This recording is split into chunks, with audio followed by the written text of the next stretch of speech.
Good morning, everyone, and welcome to my live. So my name is Angeline Constantinu, and I am the founder and CEO of Let's Break the Silence with Angeline, where we help women amplify their voice, and we empower these women who have suffered from domestic violence.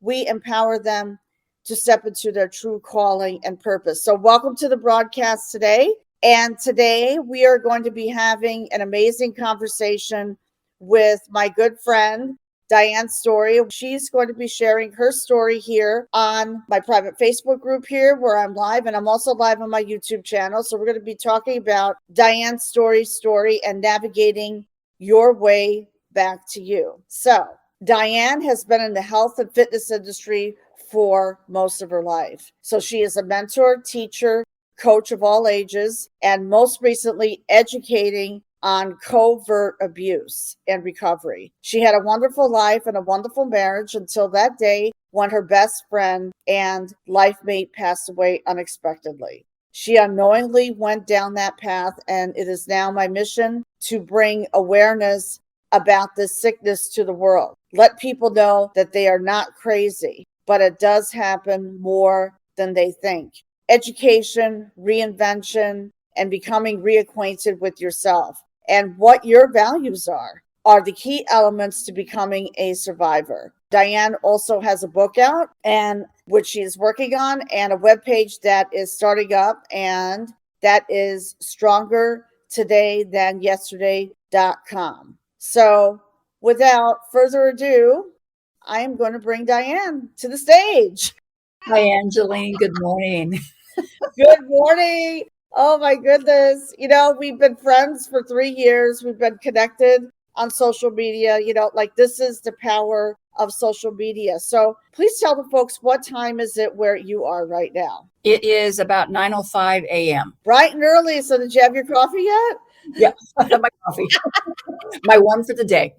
I'm having my green tea right now. It's noon here, Eastern time in New York. So if you're watching this live right now in my private Facebook group, please let us know by hashtagging live in the comments below. And please let us know where you are tuning in from. And at the same time, we are live on my YouTube channel, which is Let's Break the Silence with Angeline. And thank you for subscribing to my YouTube channel. So please let us know where you are tuning in from, because today we're going to be talking about a subject that I feel is shoved under the carpet. And, I would love for you to share your story, Diane, because your story, from what I read, is just making an impact on people's lives. So who is Diane? Good morning. Diane is a very, very strong person who has always been very opinionated and very animated and very committed to doing the right thing. As you mentioned, my defining moment came when my best friend and partner passed away back in 2000, and I got sent down a wrong road. It took me a while to figure it out, and it took a long time after I figured it out to figure out how to get out of it. I hope that makes sense. That makes sense, yes. You don't know that you're not crazy until you finally say, wait a minute, this is what's happening. And it's happening to me, because abuse doesn't happen to people like us. It happens to other people. And the hardest part about that is being able to admit to yourself the shame and the embarrassment and the insecurities that you have lived with and shut yourself off from your friends and your world because of are things that manifested that you didn't have a lot of control over. Right, exactly. And I commend you for, sharing your journey and also starting your website. So what inspired you? Because I love your tag. I love stronger today than yesterday. I love that. So what inspired you to start your website? The day that I came to the realization that I'm not going to say it wasn't me, but it wasn't me. As I've written that I'm a survivor, I'm no longer chose to be a victim. I chose to say I'm a survivor, and I need to share my story to give other women faith and hope and courage the way that I was given. When I started reading your Facebook page and doing your articles and whatnot, you sounded so much like the person that I realized was inside of me, that you'd come up, you'd gone through that process, and it helped me move along quickly. I came up with stronger today than yesterday being in the fitness business, because we continue to improve our strength daily through things that we do. And the tagline, navigating your way back to you, it was very important to me to capitalize the your and the you, because I think you and your life get steamrolled and kind of displaced in the confusion. Okay. Can you elaborate on that a little bit for me, please? And for the audience? Yeah. When I realized that I had been abused, I was basically in the discard phase. My husband and I, now ex, were married 13 years. We were together for about 4 years before that, before things came to a head. I was almost 9 years into my marriage with my husband the first time he physically abused me. And I think that I'd realized already that the emotional abuse had been coming about. I just wasn't ready to recognize it. Part of my aha moment, which we all have, is when I sat back and looked at everything after everything had been lost. Everything was gone. I literally had nothing but myself and a few personal items. And I realized that I was stronger than the person that he was telling me I was. And I had to gather that strength up and come out of that rabbit hole and come back to find me again and come back to be strong. So to do that, I had to work that roadmap. So that's where the navigation part comes in. Where the navigation parts comes in. And I know that you talk about covert abuse. So can you go into a little bit detail? Like, because, women are gaslighted. I was gaslighted myself. So explain exactly what covert narcissistic abuse is and how it can have an impact, emotionally on women. Mhm. So, okay. Well, first of all, covert, as the name implies, it's underhanded, under the radar. The abuse doesn't start out as abuse. It starts out as, I think most of us have heard the expression, love bombing. In the beginning of a relationship, for whatever the reason, they're very interested in you. They remember the things that you say. They special things. They go out of their way to impress you, and it all seems very genuine at the time. I was beginning dating again, and I just kept coming back to this man because he seemed to remember the things that I told him, and it's paying attention. They don't choose you by accident. They choose you because you're strong. They choose you because you're independent. They choose you for a number of reasons. And a lot of them are the reasons that you are what they are not. You start to release your fears. You talk about things that you would normally talk with a very private, special person about. And they start building this information literally as a library to turn around and to use against you in the future. The narcissistic part of it is it has to be about them all the time. And they use your truths and your, I say innocence for lack of a better expression, but they use your naivete in you believing that this person is special. This person is the person that they are portraying. They are genuine. They use this to start wearing you down later. I have a car analogy about it. And I know we were talking about cars a little while ago, but I have a car analogy about it. It's like the brand new car that has the 100,000-mile warranty on it. And the person picks it up and starts to drive it, starts to use it, enjoys it, basically takes everything they can from it. And once it's completely devalued, they just turn around and walk away from it. Wow. Yep. Wow. Yeah. And you talk about this a lot on your website. Now, as far as traumatic, so let's talk about forgiveness, because I noticed that you talk about forgiveness. So forgiveness to me means, like you will forgive that person for what harm they did, but it doesn't necessarily mean that they are back in your life again. So yeah, I would like you to elaborate on that.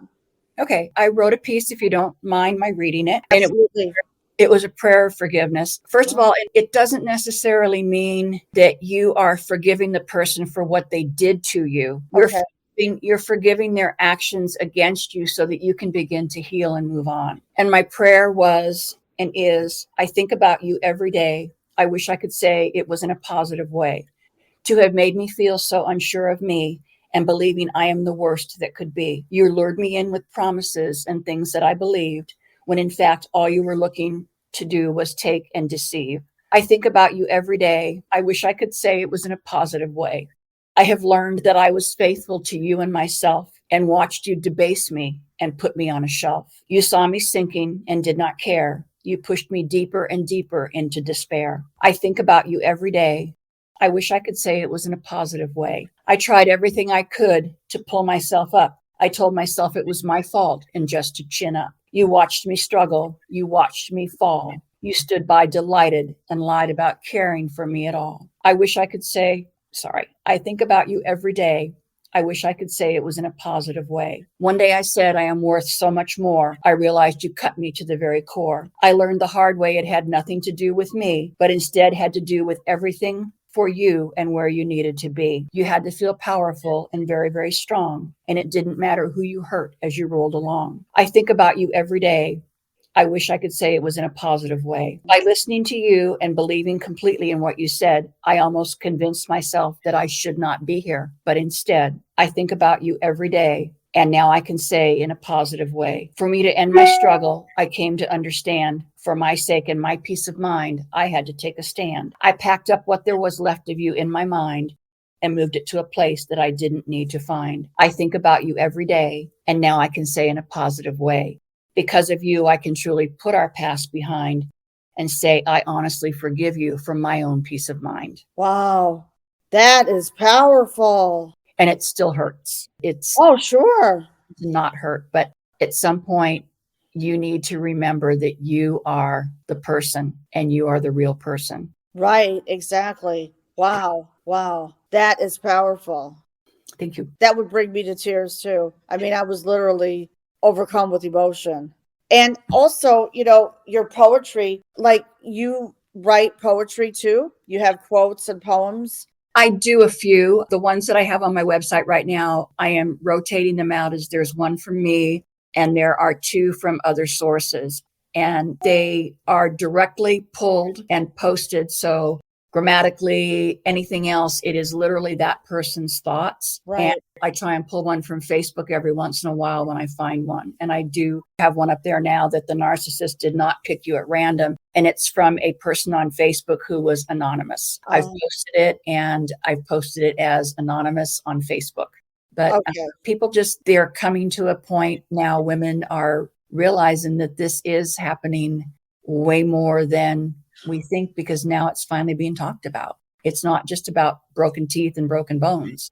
Right. It's being brought out in the open now, out in public. There are more, which I agree with you on that. And I think it's because, I want to talk about the economics, because right now we're, as far as the economy is concerned, according to the media, we're in a downward spiral right now. And, because of that, domestic violence survivors need resources, especially if they are single moms with children. Exactly. So, and I was reading on your website that there are resources. So can you tell us about on the state level? Because a lot of women ask me, what are the resources that they can tap into? The resources that are available as far as the state level, and I'll say state and generic, are to go to your local county offices. The district attorney's office has victims abuse center. They have Department of Human Services, a type of this that they have that is free to anyone. They have legal aid for people who are at a certain level in their income and need help as well.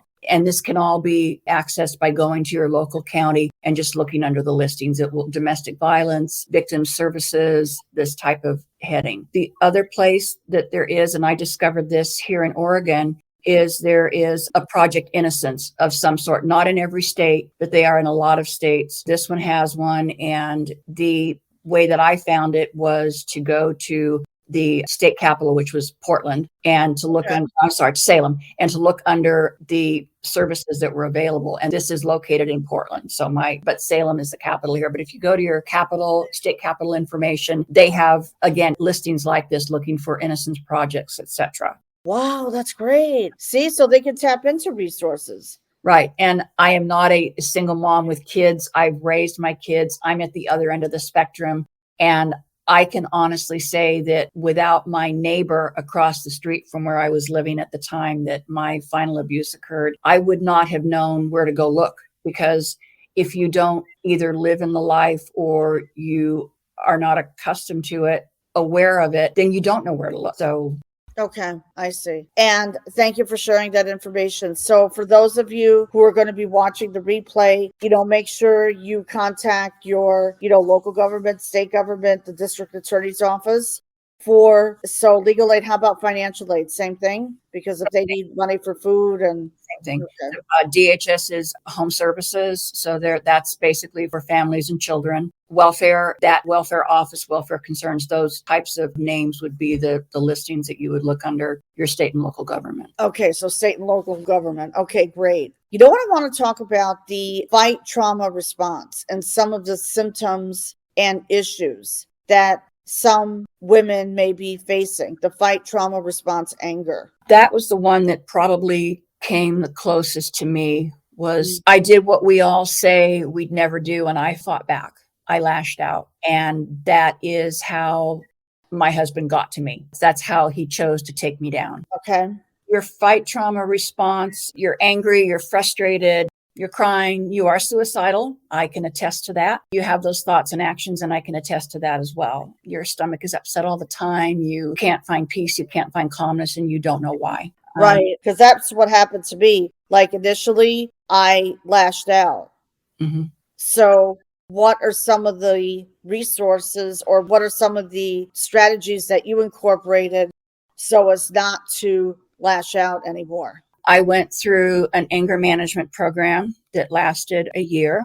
It was meetings once a week. That was probably the most beneficial because it retaught me how to communicate, how to start to get my confidence back in myself, which, as we talked about earlier, is one of those things you lose is your confidence because, of course, you're wrong. So I did that. I was going to a counselor, a therapist, and I am and always have been a firm believer in the fact that you need to have someone to talk to. My biggest mistake that I made was not going during the final stages of the unrest. I should have started, shoulda, coulda, woulda. I should have started about 6 months earlier than what I did. But both my therapists helped me walk through a lot of things. Actually, I started my book because of one of my therapists, and the book is about my journey. The first half of it is done, which is basically journaling the total of 19 years of my life that led up to this. And the second part about it is the resources. The third part of it is going to be my successes that have happened in the last 4 years, plus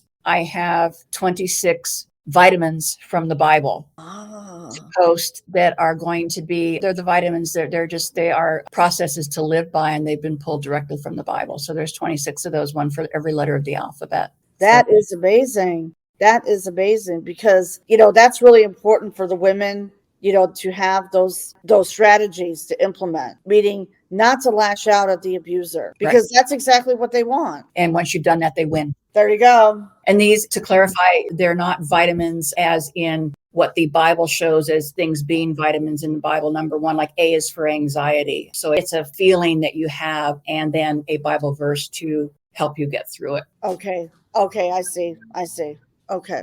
It's sort of like, because that's what I do. Like when I work on my content, or I will put a Bible verse underneath it. Mm-hmm. Yeah. And because for me, during my journey and during my transition, I was aligning myself with God, meaning I turned to God for guidance. And is that what you did also? I did. I say back to God. God has never been out of my life, but it had been given a back seat for a while. It's always been there and been a part of my life, but reconnecting again and re-energizing that contact and context has helped me a lot as well. That's good.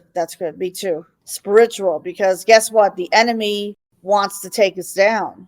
Exactly. So we have to make sure that we're armored up. We have to be on the up, and we have to know that we have our strength and we have our faith, and that has to be unshakable. It has to be there. You hit the nail on the head, being unshakable. When is your book going to be released? I was afraid you were going to ask that. I ask everyone that, so you're not the only one. It's taken me a year and a half to write the first part of it. I'm giving myself until March of next year, which March is a significant month for me age-wise. I'm giving it until my birthday of 2024. So there it is now with you. I have made a commitment to somebody. Awesome. That's great. That's great. It takes a long time to write a book, right? Because, It does. okay, why is that? Yeah, why is that? Like for me, I'm doing the same thing, but it's taking me a long time. So is it like a compilation of journals that I mean, did you like go back and refer to journals as far as writing your book? I went back and referred to some of my journals. The other hard part about journaling is sometimes you can have that fear that somebody's going to find your journal and read it, so you don't always put everything in it. So coming to grips with that was actually being completely honest with myself. That's very difficult. And that's me as a person, to be that honest. So the first part of it, which was, it's 26 chapters, I took the number 26, but it's 26 chapters, but they all had significance, and each one of them, I'm sure, as you know, as you're writing, emotions come back and thoughts come back, and there are things that it's another way for you to work out your life and your feelings. Okay. Okay, very good. That's, yes, absolutely. Absolutely. Writing a book is life-changing. I mean, yeah, it's life-changing. So what I would like to do is this, because we're coming up to about 30 minutes. I would love to talk about some of the meditations that you've incorporated, because I see that that's on your website as well. So yeah, let's talk about the meditations. What type of meditations have you implemented in your life to help you feel, like, not feel, but in essence, the healing part of meditation? I am a registered yoga instructor, and I am mat Pilates certified. I am not machine Pilates certified. So a lot of Pilates and yoga, strength, meditation, breathing exercises are probably the most important components of both of those works. And I do a lot of breath work. I do a lot of visual work. I've noticed as I go through and look on YouTube and similar places that a lot of what I have incorporated in my daily life for the last 40 plus years is a big part of what they're asking people to do today, which is basically we need to slow down and visualize. We get caught up, we talked about COVID a little while ago. I think that the strain of COVID, not only physically, but mentally, was the fact that we were just cooped up. We could watch television, we could be online, we could watch television, we could be online, and just so much negativity coming because everything you're seeing online, everything you're seeing on television, the news and everything else is very downfalling. It's not uplifting. So a lot of visualization. I meditate for about a half an hour every night before I go to bed because I do have to talk myself down. I journal. Not every day, but I journal at least 3 times a week. I can honestly say that I give myself 3 days a week to journal. I try and keep a positive thought going out every day, and we're not always perfect, but when I leave the house in the morning, it's with a good intention that I'm going to have a good day. I'm going to be mindful of people, and I really try to button my mouth most of the time. You're amazing, Diane. I'm just so happy and grateful that you decided to share your voice and share your passion, your mission, and everything about you here on my podcast. Because I can tell you this, the listeners next week are going to be, forget it. They're going to be like totally impressed. You're just an amazing, kind, warm soul. And that's why I am so happy and grateful that we've been connected and friends for 3 years. And this is the first time that we're actually meeting. It is. Hey, so And I am, as I said earlier this week, I'm very humbled and very grateful. thank you. Yeah, I've got my goosebumps. It is an amazing experience. I'm humbled by the work that you're doing, and I see it. It needs to be talked about more and more, and people taking the step up to the platforms like you have, the spiritual side of it, the emotional side of it, and the rebuilding side of it are also important. And you're coming out with all of those things. And I appreciate that. You're welcome. Thank you. And you're welcome. The healing and empowerment piece right after, like the healing and empowerment, that is so important.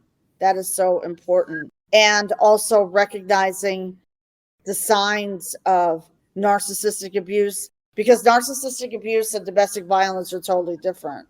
Mm-hmm. Okay. And unfortunately, when people hear the phrase domestic violence, and I have to say, I always did. I did. It does not mean, like I said, chipped teeth and broken bones, bruises, cuts, things like that. It's the emotional abuse is the covert part of it, the sneaky part. It's the backhanded compliments, the withholding of communication and affection, or using words against people. And we all lash out with words that we wish we could take back. We all say things that we know that the minute they're out of their mouth, it's like, oops, did I really say that? And you can say you're sorry, but if it continues to be a pattern, that's when it becomes abuse. Exactly. So for the listeners and the people who are going to be catching the replay, is your website the best way to contact you? Yes, it is. Strongertoday-than-yesterday.com, all one word. And my email address I will give over the tube is Diane, Diane .Storey, STOREYHERR at right? gmail.com. Okay, let me put that in there. All right, so folks who would like to reach Diane, get in contact with Diane, please send her an email to diane.storey, HERR at gmail.com. Great. Okay, awesome. And then also, obviously, if you would like to, learn more about Diane and the work that she is doing, please go to strongertoday-than-yesterday.com. Quick question. Do you offer a free consultation? Yes, I do. I offer a 30-minute consultation and it is completely free. Okay, great. Thank you so much. Thank you. So what is the special message that you would like to share with the audience today? You are always stronger than you believe you are. You are always better than you believe you are. And you are always more healthy than you think you are. I love it. That's amazing. That's amazing.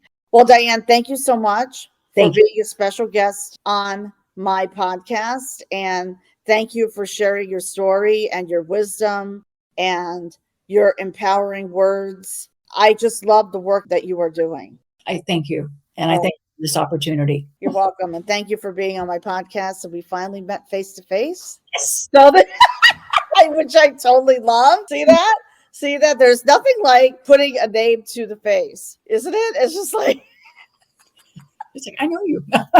I really know you now. Yeah. And I think COVID changed a lot of things because I remember starting my podcast 2 months before COVID happened. So, this has caused us to be virtual basically to this day, even.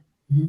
And the upside of it, though, is look how many more people you have been able to reach out to than you might have been without the extended use of the internet. I think what you're doing is fabulous. And I see from our group and stuff that you have people from all over the world. It's not just people in the United States. So that's a huge blessings for you. Thank you. Thank you. Thank you so much, because our mission and vision is to impact 1 million women worldwide. Oh, yeah. This is a global problem. And more women are amplifying their voices overseas, too, because overseas is a huge issue, especially like in the other countries like South Africa. There is a problem with, narcissistic abuse and domestic violence. So women are speaking out. And it's important for us to break the silence and to break the stigma. Absolutely. Yeah, absolutely. So I want to thank you again for being on my show today. So please hang out in the green room right after this broadcast is over. So what I want to say is this: I want to make a special announcement that I am hosting my first domestic violence self-discovery revolution workshop. And Diane is part of that too. So we start on August 28th, and that is going to be live in my Facebook group, which is another Facebook group. So please go register, ladies. If you haven't registered yet, we still have some spots left. letsbreakthesilence.com/challenge. And this is going to help you move into healing and empowerment. I'm here because one of the reasons why that I'm super excited that I created this is because we are here to create a community of sisterhood. That is so important. So please, if you have not registered yet, please go to letsbreakthesilence.com/challenge. And we start on August 28th at 8 p.m. Eastern time. Super excited for that. So Diane, thank you again for being on my show. And this broadcast is coming to a close. So please look for this podcast next Wednesday, which will be live on Spotify, Google, Apple, and all the other live streams that you listen to. And also, if you have not subscribed to my YouTube channel, please like and subscribe, because I do weekly podcast episodes and on my YouTube channel. So I wish you all an amazing day. Bye, everyone. Bye. Thank you.